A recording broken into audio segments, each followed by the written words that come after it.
ઉદાહરણ 6.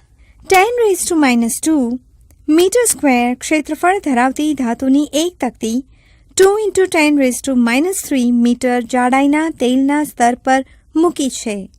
તેલનો શ્યાનતા ગુણક 1.55 ન્યૂટન સેકન્ડ મીટર⁻² હોય તો તકતીને 3 × 10⁻² મીટર સેકન્ડ ઇન્વર્સના વેગથી ગતિ કરાવવા માટે જરૂરી સમક્ષિતિજ એટલે કે સ્પર્શીય બળની ગણતરી કરો.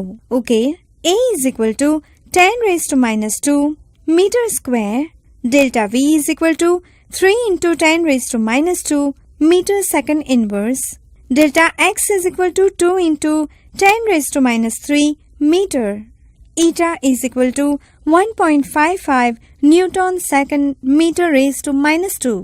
F = eta A delta V upon delta X = 1.55 into 10⁻² into 3 × 10⁻² upon 2 × 10⁻³ માટે F = 2.32 into 10 inverse Newton.